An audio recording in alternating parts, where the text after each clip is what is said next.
Whether you're looking for answers to specific life questions or simply hoping to become the best version of you possible, welcome to the Mental Breakdown and Psychreg podcast, where we offer insight, information, and strategies based upon research and years of practice as psychologists. So sit back, have a listen, and get connected with our hosts, Dr. Berney and Dr. Richard Marshall. Today we're going to talk about an exciting new report about a potential new class of medications that could be available not the too distant future. Right. And it is very much so out of science fiction movies that we've seen. Right. I've heard about these things, not explained in this way, but I know that these substances exist. I didn't know they were being used in this way, and I did not know their mechanism of action. Yeah. And so, but they're already being used, so it's not like they're on their way. Right. These things already exist. They're being used. There are careful. We talked yesterday about scientific studies. There are careful studies, very systematic studies being done on these substances. Right. So this is not on its way. It's here. And you probably will be hearing more about it in the future. On its way to a more commonly prescribed pharmacy, I'm sure. Right. I mean, if they work the way, if it is generalizable in the way that they describe it to be generalizable, it's going to be a very popular medication. Right now, we're in the initial phases of research. Does it work? Does it work reliably? But then you have a whole process which usually takes about 2 years to get FDA approval, and then you have to move from investigational to therapeutic, which is another, so that insurance companies will cover the costs. Yeah. But it's really an exciting area of research. As I was reading about this, the first thing that came to my mind, of course, was a movie called Limitless. Have you seen that movie? I didn't think so. It is a movie about a guy who there's a pill that you can take, and it just makes you smarter and faster and more aware. And that's, everybody keeps waiting for those sorts of things. You know, how can I make my memory better? How can I make this better? How can I make my brain work better? Yeah. And we're looking for this pill. It's human nature.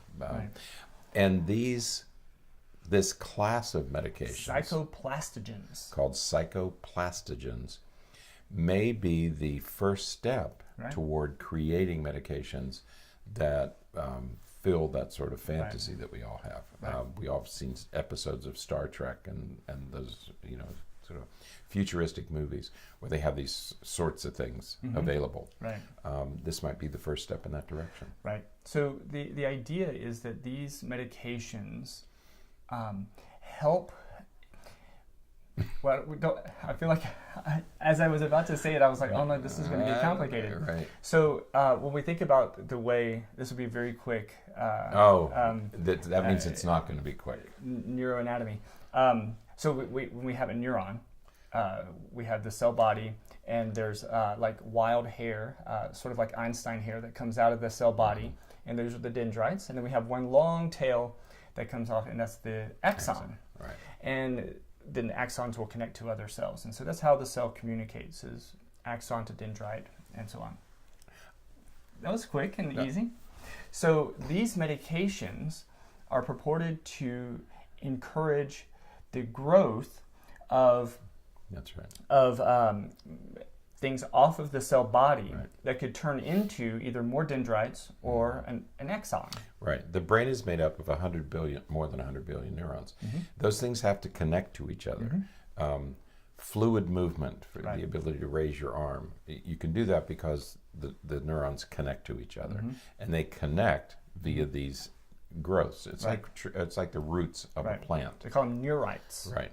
And neurites would precede a dendrite. Right. It's a new growth that could become a dendrite. So what you're doing is you're trying to force or produce these little growths, these new growths. Right. Yeah, there are times in our life when this happens naturally. Happens automatically. We've talked about it many times during the first couple of years of life. We have massive growth, and then we have some what they call dendritic arborization, where the dendrites are kind of pruned off that aren't being used very much.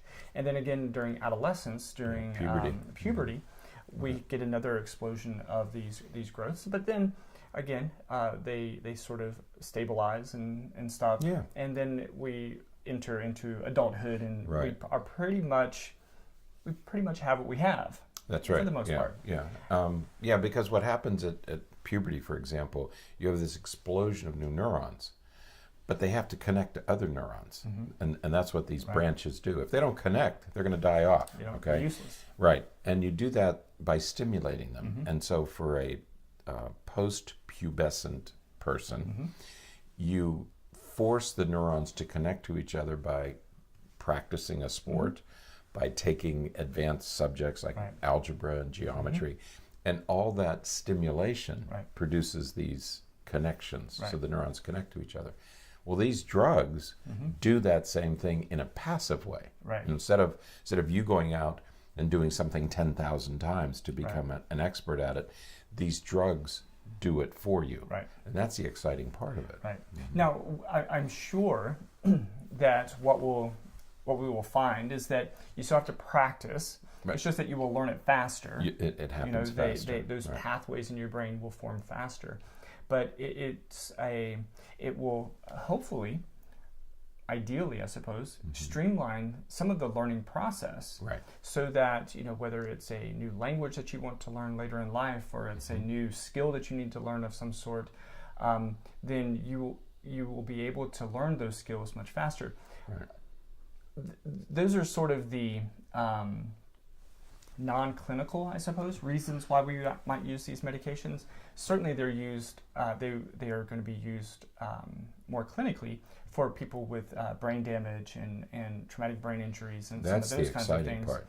Especially concussions and some of those things that we know have a degenerative effect over a period of time. And then, of course, we have to talk about the potential benefit in dementia, like Alzheimer's and things like that, where we have a lot of cell death associated with the dementia. Yeah, when I think about the psychoplastogens, I think about two things. One is cell death. There's so many things. Tumor displacement, for example, displaces tissue. Too much cerebral spinal fluid displaces brain cells. Damage, any kind of damage, concussion to wounds, anything that damages the brain. These medications offer such promise because you can't make new neurons, but if you can take the neurons you have and make more connections, you're going to get enhanced performance. Right. The other way that it helps is that they act on neurotransmitter systems. Right. Some of them act on serotonin, some act on glutamate. If you can target a particular neurotransmitter system, you can also enhance performance. For example, they're hoping that they treat a treatment for depression. Right. Well, that means it's enhancing. It's not producing more serotonin, but it's creating more ways for serotonin to be utilized, more places for serotonin to be utilized. And so that would help in the mental health arena. So I think there are two wonderful possibilities that these medications, because they make things happen faster. Right. That's the exciting part of it. Now that we've kind of talked about the exciting part of this, these medications, as you said earlier, are already around. They're already available. And in fact, most of you listening probably already know them. Ketamine. You've all heard of ketamine with a K. Sometimes special K, but it's a drug that's been abused for a while. LSD, ecstasy, psilocybin. A lot of these are the drugs that they're talking about as it relates to these. Ketamine, for example, works on it works on one neurotransmitter, as you were saying just a moment ago. It works more through glutamine, whereas LSD and psilocybin and ecstasy works more on serotonin. Right. But these drugs have been around before. Now, I've heard of some former research that was done I'm sure they're still doing more, but with psilocybin, for example, as it relates to treatment for personality disorders. Where do you get psilocybin? Mushrooms. This is now I want you to listen carefully. You can get these substances, but you're going to have to go to the street corner and get them from an illegal drug dealer. And we're going to strongly encourage you not to do that. Don't. And that's why I was afraid to even discuss this, but we need to. Discuss this topic or present this topic, because these substances are already available. Mushrooms, as teenagers call them, shrooms. Okay, psilocybin is the active ingredient. LSD, we all know about LSD. Way back in the 60s, it was being used. Ecstasy, which is a chemical compound. And there's one used in Central and South America called ayahuasca. It's ayahuasca. Yeah. It's not spelled that way. It's Ayahuasca. Yeah, and it's pronounced ayahuasca, and it's a combination of two herbs, plants that they use. And they use them therapeutically in those countries. Of course, they don't have to worry about the Food and Drug Administration. So these substances exist. The problem is they've existed as illegal drugs, okay, because they have hallucinogenic properties. But LSD, for example, is being used in microdoses, not the dose that you would take to take a trip, but in tiny doses that has a therapeutic effect. And there are some physicians who are already using LSD therapeutically. So don't rush out and get these things because you think you're going to enhance memory or you're going to feel better. Like every medication, these have to be in the hands of somebody. There are many physicians who won't do microdosing because it's another skill that they know they don't possess. So you have to be very, very cautious. Well, and the other point to this is, and again, the reason that we're mentioning it is because this is a fascinating area of research, and I think it's great that we're looking back at some drugs or medications that have been sort of rejected. Well, look what's happening with cannabis today. Cannabis has been this illegal, horrible drug for years. Now, all of a sudden, it's becoming a therapeutic compound. But much like what's been done with cannabis, where you're separating some of the cannabinoid subtypes. So you have tetrahydrocannabinoid, the THC that we associate with, the feeling of being high. But then we have CDB, the cannabinoids that don't get you high, but often have very similar therapeutic effects. The same thing is going to happen with these.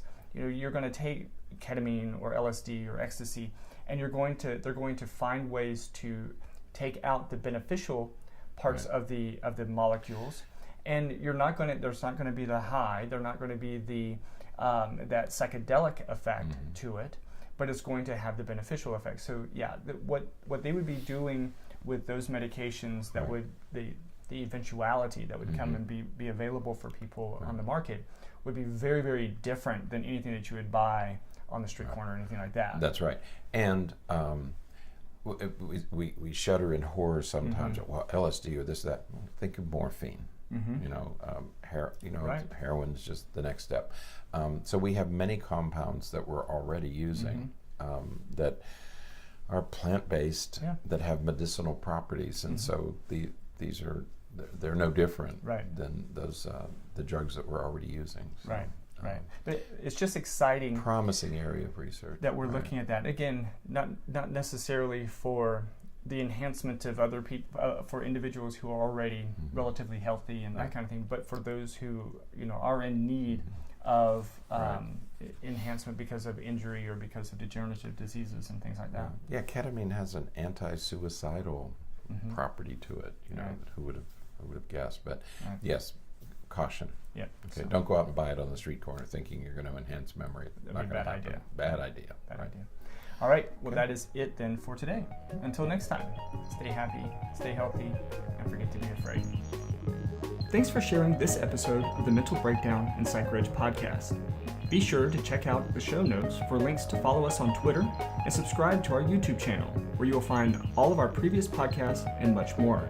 We would be honored if you would become a patron through patreon.com, where any donation you can manage will go to the development and creation of more content. Just visit patreon.com/thementalbreakdown for more information.